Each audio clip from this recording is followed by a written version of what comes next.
Respected YouTube viewers, आज हमारे साथ न केवल बनारस, वाराणसी, बल्कि उत्तर प्रदेश की पत्रकारिता में जानी मानी एक ऐसी शख्सियत हमारे साथ हैं जिन्होंने अपना पूरा जीवन मानवता, इंसानियत के लिए और पत्रकारिता को उच्च शिखर पर पहुंचाने में लगा दिया। और आज भी आप निरंतर खोजी पत्रकारिता के उस दुरूह कार्य में लगे हुए हैं और जरा सी कहीं पर भी आपको सूचना मिलती है कि कहीं पर भी कोई इस तरह का कोई ऐसा मामला है, कोई ऐसा इतिहास के गर्भ में छुपे हुए कोई तथ्य हैं, तो आप आज भी वहां जाकर उसे खोजने और उसे पता लगाने में जरा भी देरी नहीं करते। श्री योगेंद्र नारायण जी आज हमारे साथ हैं और आपके लेख धर्म युग में, दिनमान में, बहुत सी पत्रिकाओं में लगातार प्रकाशित होते रहे। पेशेवर पत्रकार के रूप में आपने दैनिक जागरण, आज, अमर उजाला, विभिन्न समाचार पत्रों में आपने कार्य किया और आपने ख्याति प्राप्त किया। काशी की जनता और इसके साथ साथ जहां भी आप रहे, जनता का दिल जीता, जनता का हृदय जीता और जनता के हृदय में रहे। इतनी साफ स्वच्छ पत्रकारिता आपने अपने जीवन में किया, ये एक बहुत बड़े गौरव की बात है। हम जानना चाहते हैं श्री योगेंद्र नारायण जी कि आप हमारे व्यूअर्स को इस संबंध में बताएं कि ये कोस मीनार का क्या कॉन्सेप्ट रहा और शेर शाह सूरी ने इसे किस कॉन्सेप्ट से कैसे और क्यों बनवाया। कोस मीनार जो है, इसको बहुत से लोग इस क्षेत्र में तो जानते ही नहीं हैं, और जो जानते हैं उसको, जैसे कि यहाँ पर अभी चंदौली में 2 कोस मीनार बचे हैं, एक मिर्ज़ापुर के भोयली में है। तो इन जगहों पर उसको मस्तूल या मकतूल कहते हैं। तो न तो वो मस्तूल हो सकता है, क्योंकि वो मस्तूल तो जहाज का या बड़े जहाज़ों का जो मुख्य जिसमें वो लगता रहा, वो पिलर होता रहा जिसमें कि वो पर्दे बांधे जाते रहे, वो होता है। और मकतूल तो जिसकी हत्या हो गई हो, वो होता है, तो वो भी नहीं हो सकता है। तो ये इसको विभिन्न नामों से उल्टा सीधा लोग बताते हैं। हम इस क्षेत्र में जब खोजने के लिए गए, पता लगा हमको, तो कोस मीनार कोई नहीं जानता रहा, उसको मस्तूल मकतूल यही सब बताते रहे। तो हमने कहा कि अच्छा कहाँ है वो दिखाओ, तब मालूम हुआ कि ये है। कोस मीनार हमारे दिमाग में बहुत पहले से था कि आखिरकार जब माइल स्टोन नहीं था, किलोमीटर स्टोन नहीं था, तो दूरी कैसे नापा जाता रहा, कि हम यहाँ से वहाँ गए, कैसे अंदाज लगता रहा। इसके बारे में हमने काफ़ी पता लगाने की कोशिश की, लेकिन हमें ठीक से जानकारी नहीं मिली। हम एक बार गए थे, गुड़गांव थे, और वहाँ से मथुरा होते हुए वृंदावन और आगरा जा रहे थे। तो रास्ते में मुझे एक जगह एक अटपटा लगा कि इस खेत में दूर दराज पे ये मीनार जैसा ही क्या है। दिमाग में चल रही थी बात कि ये क्या है, कैसे है, लेकिन मुझे तो एकाएक लगा कि नहीं, ये इसको देखना। तो हमने जो ड्राइवर था उससे पूछा कि क्या आगे भी है, तो कहा हाँ है। हम कहा तुम वहाँ रुकना। तो गर्मी का दिन था, दोपहर में वहाँ रुकना जरा था, तो वहाँ रुके। और जब मैं उसके पास गया तो देखते ही मुझे बात साफ हो गई कि ये है कोस मीनार, और ये मथुरा के पहले, गुड़गांव मथुरा रोड पर पहले ये था। और हमने जब देखा तो इसको हम अचंभित रह गए। हमें नहीं लगा, वो उस समय तो मुझे नहीं स्पष्ट था कि ये किसका बनवाया है, लेकिन हमें लग रहा है कि उस जो है शेरशाह के बाद मुगलों ने जो काम शुरू किया, तो इस तरह से बंगाल से लेकर के और पेशावर तक 1000 कोस मीनारें शेरशाह सूरी से लेकर के और पूरे मुगल पीरियड में ये बनी, जिससे कि दूरी ना मालूम होता रहा। और सबसे बड़ी बात है कि इससे सूचनाएं बहुत तेजी से पहुंचती रही दिल्ली तक, चाहे दिल्ली हो चाहे सासाराम हो, बहुत तेजी से पहुंचती रही, क्योंकि एक जगह से घुड़सवार चला और अगले मीनार तक पहुंचा और वहां से दूसरा घुड़सवार लेकर के मैसेज आगे बढ़ गया। इन मीनारों के साथ खाली मीनारें ही नहीं थी, वहां पर पानी पीने के लिए जल क्षेत्र भी होता रहा, या तो तालाब है या कुआं है। वहां पर ये सराय भी बनवाई गई, और सराय ऐसी खाली कि अब कोई भी जाए तो वहां पर उनको भोजन भी मिले। तो उसमें शेरशाह ने जो बनवाया उसमें ऐसी भी व्यवस्था की कि अगर कोई हिंदू है और उसको दिक्कत हो रही है दूसरे के हाथ का बना हुआ खाने के लिए, तो वहां पर ऐसे आदमी को रखा गया जो हिंदू हो और उसके हाथ का बना हुआ लोग खा सकें, दूसरे लोग भी। तो ऐसे लोगों की वहां पर नियुक्ति की।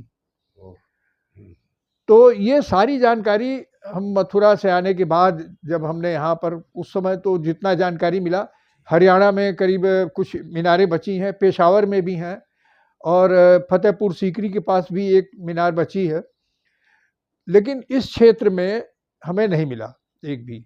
हमने बहुत कोशिश की कि यहाँ कहीं पर था कि है कि नहीं है। एक जो है बनारस में, बनारस से पश्चिम जब हम बढ़ेंगे जीटी रोड पर, तो आज जहाँ लहरतारा का पुल नीचे गिरता है वहां पर एक कुआं बचा हुआ है, और उस कुएं के बगल में हमारा पूरा अनुमान है कि वहां एक मीनार भी थी, क्योंकि ब्रिटिश काल में उस कुएं की मरम्मत कराई गई और उस पर एक संगमरमर का पट भी लगा हुआ है कि यहाँ पर ये कुआं, इसका इस पीरियड में ये इन्होंने इसका मरम्मत कराया। उसी से सीधे अगर आप उत्तर की तरफ बढ़ जाएंगे तो एक बहुत बड़ा सराय है बनारस का, अब तो खंडहर है, वो मोहन सराय।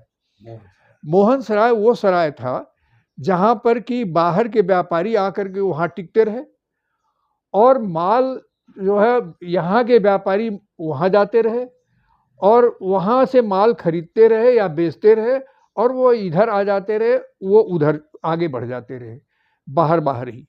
क्योंकि उस समय बनारस थोड़ा सा उसकी स्थिति जो है अच्छी नहीं थी, उनको डर था कि शहर में घुसेंगे तो लूट लिए जाएंगे, तो वो वहीं पर उनके जानवरों के, यानी ऊंट है, बैलगाड़ी है तो बैल है, घोड़े हैं, जो भी उनके ठहरने की बड़ी अच्छी व्यवस्था थी। और वो तालाब आज भी बहुत बड़ा है, और हालांकि उसका रूप बिगड़ रहा है, लेकिन वो बहुत खूबसूरत तालाब है। बनारस में हमको 1.5 साल पहले सूचना मिली कि बनारस में भूली में एक कोस मीनार है। मैं वहाँ गया और जब मैंने देखा तो जो आगरा के कोस मीनार थे और यहाँ का जो कोस मीनार है उसमें एक अंतर है कि उधर की जो कोस मीनारें हैं, मीनार के ऊपर एक गुंबद जैसा बना है, यानी एकदम एक ढला हुआ है, ऊपर से कवर्ड है। लेकिन इधर की जो कोस मीनारें हैं बिल्कुल सपाट है, ऊपर पटिया से उसको बांध दिया गया है। अब लोग कहते हैं कि ये यहाँ पर चिराग जलता रहा या मसाल जलती रही जो दिल्ली तक दिखाई देती रही, तो ये सब तो बातें चलती रहती हैं। मकसद यह था, न तो वहाँ से कोई मसाल जला करके दूसरे कोस मीनार तक नहीं पहुँच रोशनी पहुँचेगी, और न तो आवाज़ पहुँचेगी। बिजली तो थी नहीं कि माइक से हम चिल्ला रहे हैं। तो वो वहाँ पर, अच्छा, इन मीनारों में ऊपर चढ़ने के लिए कोई सीढ़ी भी नहीं है। अच्छा, कोई सीढ़ी नहीं है। हाँ, उसमें ऐसे ही है। वहाँ की भी जो मीनारें हैं उधर की भी, उसमें भीतर कोई सीढ़ी नहीं है। तो इस तरह से ये मीनारें बनी। तो जब हमने भुइली का देखा तो पता लगा कि नहीं, चंदौली में भी हैं। तो मैं चंदौली भी गया। तो चंदौली में जब देखा तो वहाँ एक अभी याद नहीं, वहाँ का जो है परसीपुर या क्या उसका नाम है, परसा का मीनार हमने वहाँ देखा। तो इस क्षेत्र में वो सबसे ऊंची मीनार है। वो करीब करीब 55-60 फीट से नीचे नहीं है। और उसके बाद आगे उसके है परमंदापुर। परमंदापुर में भी एक मीनार है, जो कि लेकिन सबसे ऊंची मीनार है सेमरा की। सेमरा नाम है उसका। तो सेमरा की मीनार के बाद वो जो है उधर आगे बढ़ जाएंगे तो सेमरा से परमंदापुर होते हुए आप आगे निकल जाएंगे सासाराम की तरफ। और फिर सासाराम के रास्ते में बिहार में और भी 2 मीनारें हैं बिहार में और भी। अब हम अपने शारीरिक क्षमता को ध्यान में रखते हुए हम बिहार में तो नहीं जा पाए, लेकिन ये 3 मीनारों को हमने देखा और उस पर हमने जो लिखना था हमने लिखा और ये स्पष्ट किया कि ये न तो मस्तूल है न मकतूल है, न ऊपर से मसाले जलाई जाती रही कि दिखाया जाए। ये शुद्ध रूप से कोस मीनार हैं। और इन मीनारों के स्थान पर आप अभी भी जाएंगे तो वहाँ पर आपको तालाब या कुआं तो मिलेगा ही, जिसका उपयोग वहाँ के लोग करते हैं। लेकिन वो जो कच्ची सराएं थी तो वो सराएं नहीं है, लेकिन वो चिन्ह आज भी आपको वहाँ पर मिल जाएंगे। और शेर शाह सूरी वो पहला आदमी था, महज 4-5 साल तक वो शासक रहा, 1540 से 1545 तक। मगर काम बहुत किया। और काम उसने इतना किया और उस समय उसने कहा कि देश की समृद्धि का सबसे बड़ा माध्यम है किसान। अगर किसान संपन्न नहीं है तो देश आगे नहीं बढ़ेगा। ये वो 16वीं शताब्दी में ये शेर शाह सूरी बोल रहा है। तो ये इन चीज़ों को एकदम उपेक्षित छोड़ दिया गया है। जो है उस पर लोग कब्जा करने की कोशिश कर रहे हैं। कोई देखने वाला नहीं है, गिर रही हैं, टूट रही हैं। खाली थोड़ी बहुत मरम्मत से वो अभी 50 साल 100 साल तक मीनारें बहुत मामूली मरम्मत से आराम से रह सकती हैं, जो कि एक हमारे इतिहास पर एक नज़र डालती है कि हमारे यहाँ अच्छा भी था बुरा भी था, लेकिन ये चीज़ें भी थी जनहित में, ये जो हमने आपको बताया। बिल्कुल बिल्कुल। ये वरुणा और 80 ये जो वरुणा नदी है और वरुणा कॉरिडोर जो बन रहा है, ये इसके बारे में क्या कॉन्सेप्ट है? क्या इसका कोई डेवलपमेंट या कोई इतिहास इसका है, या इसका भविष्य में क्या डेवलपमेंट हो सकता है? वरुणा असल में वरुणा और 80 का कंसेप्ट जो है वाराणसी के बीच का, जो हमने पढ़ा इन लोगों को, तो हमें ये 80 वाला मामला बाद में जुड़ा हुआ लग रहा है। अच्छा। इसलिए कि एक छोटी सी कहानी भी है कि तुलसीदास जी बनारस जब आए तो सबसे पहले जो टिके वो आदमपुर थाना क्षेत्र है, जो कि वरुणा के किनारे है, नज़दीक है वहाँ। और वहाँ हनुमान फाटक पर जिस उस जगह का जहाँ पर रहे वो हनुमान फाटक है, और वहाँ हनुमान जी की एक प्रतिमा अपने हाथ से बना करके वहीं पर पूजा किया और वहीं पर रहते रहे। तो हनुमान फाटक वो एक महत्वपूर्ण जगह है। दूसरी उनका पड़ाव पड़ा गोपाल मंदिर में, जहाँ पर कि उन्होंने विनय पत्रिका लिखी। लेकिन यहाँ पर लोगों ने इतना परेशान किया कि वो इतने दुखी हुए कि बनारस छोड़ के जा रहे थे। अच्छा। और जब वो आगे बढ़ रहे थे, भदैनी पहुँचे, तो लोगों ने कहा कि ये घने जंगल में आप इस रात को कहाँ जा रहे हैं? अरे अंधेरे में, शाम को। तो कहा कि नहीं, मैं काशी में अब नहीं रुक सकता, मैं काशी के बाहर जब तक नहीं निकलूंगा मुझे चैन नहीं। तो भदैनी के लोगों ने समझाया कि महाराज ये भदैनी है, ये काशी में नहीं है, ये काशी के बाहर है, यह भद्रवन है। भद्र काशी नहीं, काशी जो है, हम्म, जो यानी वाराणसी है, वो तो आनंद वन में है, और ये भद्र वन है, ये दूसरा है। हम्म, और जब बहुत दबाव दिया तो ये मान करके कि ये वाराणसी में नहीं है, और तुलसीदास वहाँ रुक गए। और तुलसीदास का वो स्थान आज भी है, बहुत मशहूर स्थान है, संकट मोचन से लेकर के, और तुलसी घाट भी है, और सारी चीज़ें हैं। और शायद बात के जो अदालती कागज पत्र है या जो सरकारी कागज पत्र है, उसमें भी भदैनी क्षेत्र जो है तहसील देहात के नाम से है, अच्छा, तहसील देहात के नाम से है। वो देहात का क्षेत्र रहा है, वो वाराणसी के बाहर था। जी, 1822 का जो जेम्स प्रिंसेप का नक्शा अगर 1822 का देखिएगा, जी, तो साफ साफ भदैनी एक तरह से एकदम बाहरी इलाका दिखाई देता है। मूल जो है इसका, जो महाभारत में भी उल्लेख मिलता है वरुणा नदी का, उसका नाम है वाराणसी, और एक दो जगह इसका वाराणसी नदी है, तो वाराणसी ही जो बाद में वरुणा कहलाई है। और हम लोग तो इन सारी चीज़ों को नहीं जानते हैं, लेकिन जो हमने लोगों को पढ़ा और विद्वानों को पढ़ा, तो वरुणा के किनारे वरुण के और चंदन के बड़े जंगल थे। चंदन के दर्जे हाँ, बहुत और जंगल थे हाँ, तो चंदन के। काशी का चंदन कभी बड़ा मशहूर हुआ करता था, अच्छा, हैं? लेकिन अब हम लोग उन अतीत की चीज़ों को नहीं जानते। तो काशी जो है, अरे वाराणसी, वाराणसी मूलतः वरुणा के किनारे पर बसा। और जो बनारस का पुराना किला जिसको कहते हैं, वो राजघाट पर है, और राजघाट बताता है कि वहाँ पर राज था, वो किला है, आज भी खंडहर उसके हैं, और वो वरुणा और गंगा के संगम पर है। तो वो वहाँ पर, तो इस शहर का नाम जो है वो वरुणा के नाम पर ही रहा, वाराणसी से ये वाराणसी हुआ।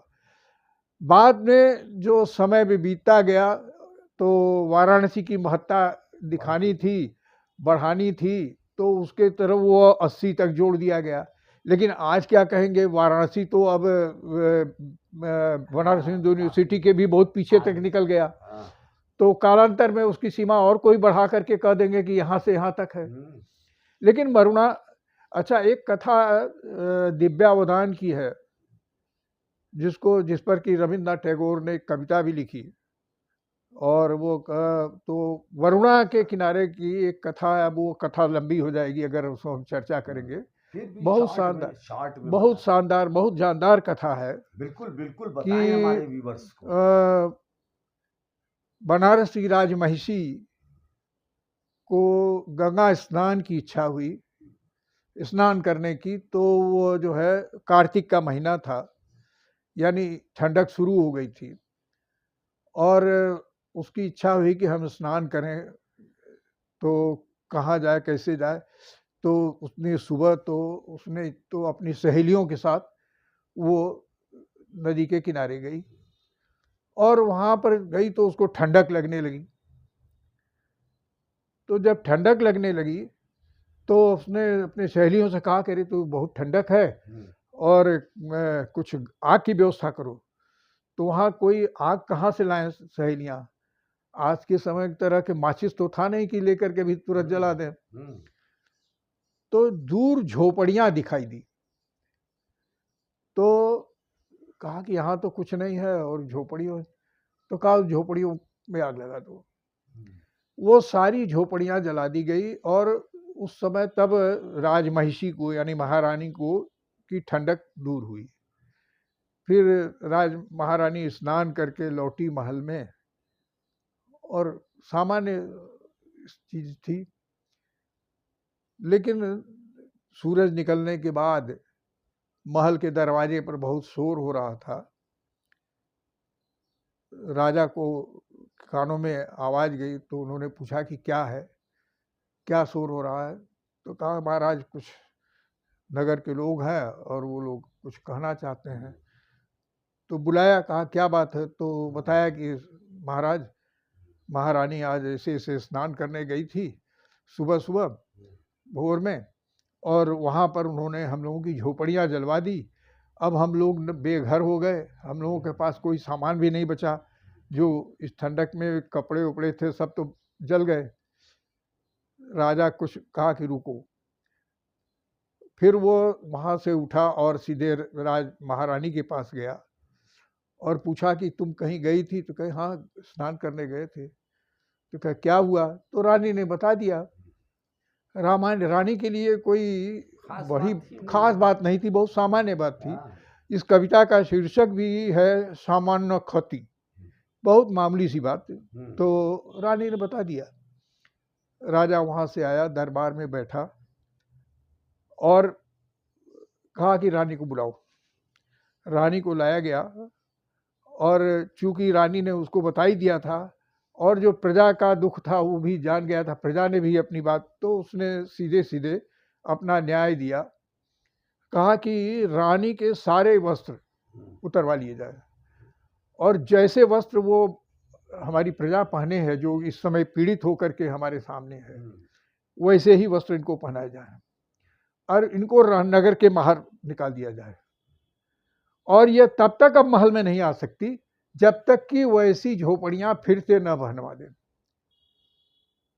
ये न्याय था। हाँ, ये वो न बनवा दें, उनका अब महल में प्रवेश नहीं, वो उन्हीं की तरह जिंदगी जिए और वैसे ही झोपड़ियां बनवा करके वो करें। ये दिव्यावदान की कथा है। अवदान कथाएं जो हैं सत्य घटनाओं पर आधारित है, वो जातक कथाएं नहीं है, काल्पनिक नहीं है, वो सत्य कथाओं पर आधारित है। तो ये दिव्यावदान की कथा है जिसको रविन्द्रनाथ टैगोर ने लिया। और वरुणा पर रविन्द्रनाथ टैगोर ने तो बंगला में लिखा, लेकिन वरुणा पर सबसे अच्छी कविता प्रसाद जी की है, जयशंकर प्रसाद जी। अरि वरुणा की शांत कछार, सरस्वती के विराग की प्यार, तो वो बहुत अच्छी कविता है। और वरुणा की पूरी महत्ता को उस कविता में उजागर किया गया है। तो ये दो कविताएं जो है हमको वरुणा के लिए बहुत आकर्षित कर रही थी। और फिर हमने जब खोजा तो पता लगाया तो लगा कि जब तुलसीदास जी भी आकर के वरुणा से ही के किनारे रहे, फिर जो और भी बहुत सी चीज़ें हैं, ऐतिहासिक तथ्य हैं, उनको भी देखना पड़ा। तो उनके आधार पर मुझे लगा कि नहीं, वरुणा जो है ज़्यादा महत्वपूर्ण है। 2000 किलोमीटर चलने वाली गंगा की यात्रा करने वाली, यहाँ आकर के वरुणा के आगे एक तरह से कुछ नत हो जाती हैं। 200 किलोमीटर की यात्रा करने वाली वरुणा के नाम पर इस शहर का नाम वाराणसी पड़ गया। वरुणा निकलती है इलाहाबाद के फूलपुर से और जौनपुर के कुछ हिस्से को लेते हुए। वरुणा का जल जो है आज स्पर्श करने भी योग्य नहीं रह गया है, और गर्मी के दिनों में तो उधर से गुजरना भी उस पुल से कठिन होता है, बदबू आती है। अभी तक वरुणा नदी जो है वो हाँ, साफ सुथरी नहीं है, बहुत इस पर जो है बहुत गंदगी है। पिछली सरकार ने, सरकार जो है इस पे ध्यान नहीं दे रही नहीं, है। प्रोजेक्ट आया था इस पे। पिछली सरकार ने इस पर काम करना शुरू किया। पहले तो वरुणा काशी वाराणसी के एकदम एक उत्तरी किनारे पर थी, लेकिन आज की स्थिति में वरुणा जो है ये किसी सुहागिनी के मांग की मध्य रेखा है, मांग की मध्य रेखा है, हैं? अब वो वाराणसी के दोनों तट पर समान रूप से काशी फैली हुई है। तो वरुणा पर कोई काम हो ये तो बहुत बड़ी बात रही। अब बहुत अच्छा था, पिछली सरकार ने काम शुरू किया लेकिन वो पूरा काम नहीं हो पाया। और जो नई सरकार बनी तो उसको लगा कि इसमें बहुत धांधली हुई है, तो धांधली हुई तो ठीक है, जांच करो आप, मगर लेकिन काम मत रोको। वरुणा पर काम जो है वो काशी के मध्य की एक रेखा है, सीमंत रेखा है, और जो कि काशी के मांग से मध्य से बह रही है, उसको सुंदर बना सको तो बनाओ, उसको नष्ट मत होने दो, खत्म मत होने दो। नहीं, ये शान है।